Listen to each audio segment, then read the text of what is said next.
Welcome into the In the Money podcast for Saturday, April 27th. Tom Leach, along with Keeneland's Director of Wagering Development, Jim Goodman, as we get back into our mode of bringing you weekly podcasts now that the Keeneland Spring Meet is coming to an end. I will say that we'll have podcasts for the Oaks Day as well as Derby for next week. But we get started with the opening night card at Churchill Downs, Jim, and the stakes race is the William Walker for 3-year-olds going 5 furlongs on the turf. This is a half furlong shorter than the Palisades that opened the meet at Keeneland back at the start of April.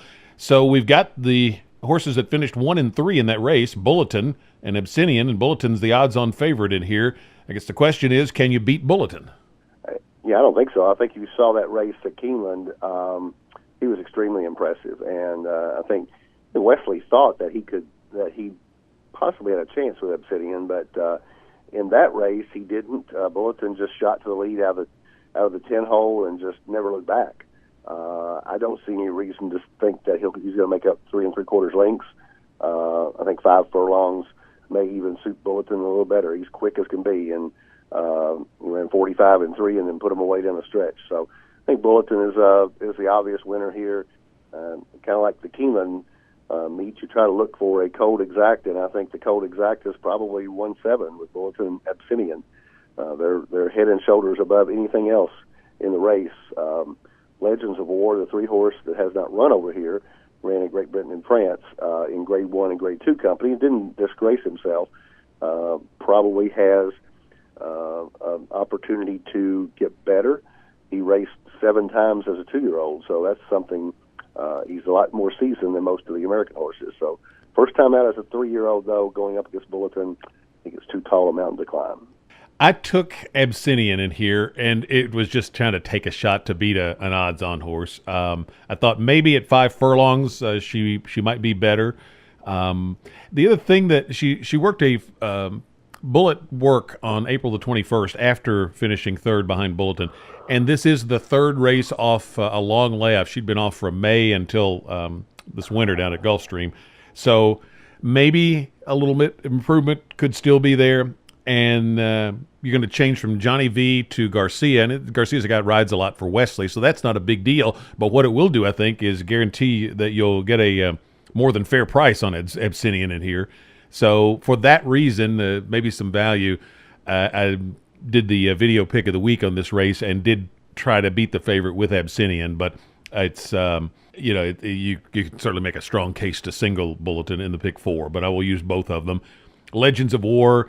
Just because of Doug O'Neill, if you want to go deeper, you could throw in. And then Peter Miller's another California trainer who excels in turf sprints, and he's got Hartel, but that one looks certainly inferior on the numbers.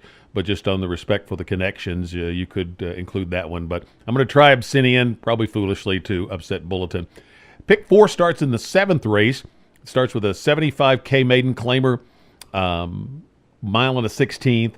Then you got the stake, and then you've got a 40K claimers going 6.5 furlongs, and then it finishes up with 30K claimers going a mile on the turf. And Jim, give me your pick 4 ticket. Who do you look at? How are you looking at it?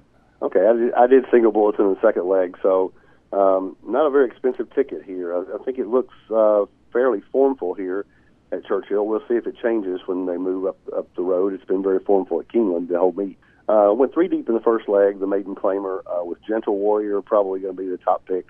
Ian Wilkes coming out of a good effort at maiden 50 at Keeneland and stepping up to 75 at Churchill, but the horse was right there behind Saintly Samurai, and Gentle Warrior finished a length and a half out. So moves forward off that one. I think he may be tough to handle. Proshima for Tim Gleishaw, dropping out of maiden special weight at Fairgrounds to 75,000. Biggest drop in the game. And then the 6-horse Historian for Rodolphe Brissett and Giroux. They team up for 16% winners, and the French Connection could be tough with this one, also dropping out of maiden special weight to 75,000. So I'm going 1-4-6. The single Bulletin in the second leg. Really, that's all I'm going to say there. The Abyssinian would be my second choice if you want to spend more money. And you would get substantially better payoff if Abyssinian knocks off the 4-5 favorite.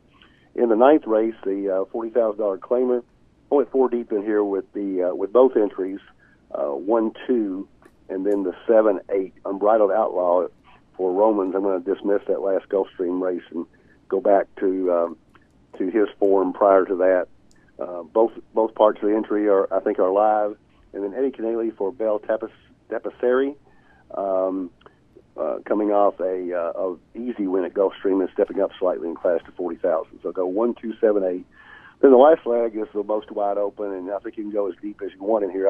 I cut it off at 5 horses with Secondi the 2, Combustible the 3, Appreciato the 4, Shared Value the 7, who's probably going to be the favorite, and Jailhouse Kitten the 8 horse for Mike Baker. So my pick 4 is 1, 4, 6 with 1, with 1, 2, 7, 8, with 2, 3, 4, 7, 8 for $30. If you want to double it up and put the Abyssinian in the second leg, that would cost you $60.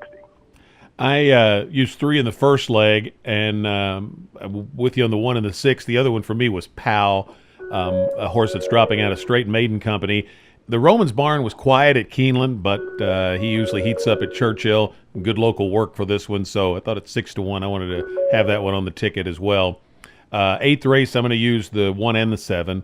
The 9th race, I like the entry, like you. Twin Farms, if that one goes, is actually my win pick. This one horse has won 2 in a row since coming into the Amos barn with his best buyers, and I think that one looks strong in there. I thought No Funny Biz was a price horse that had a little bit of a shot.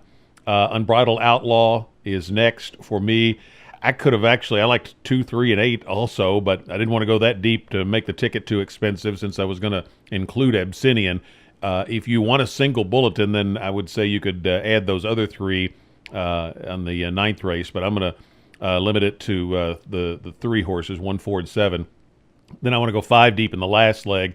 I like Appreciato just on the angle of the connections. This horse making the second start in the Maker barn, and Le Peru riding. But Combustible for Sharp and Beskiza, they were a little cold at Keeneland. I'm kind of expecting them to heat up at the Churchill meet. Shared Value, Jailhouse Kitten, and Love Your Buttons on the class drop at 12-1. I'm going to throw that one in as well. So 1, 2, 6 with 1, 7 with 1, 4, 7 with 3, 4, 6, 7, 8 for 50 cents. That is a $45 ticket. And again, if you want a single bulletin, then I'd suggest going a little deeper in that 9th race. Next weekend, of course, we've got a big set of stakes races on the Oaks and Derby Day cards. So we'll have podcasts for both of those days here on the In the Money podcast at KeenelandSelect.com.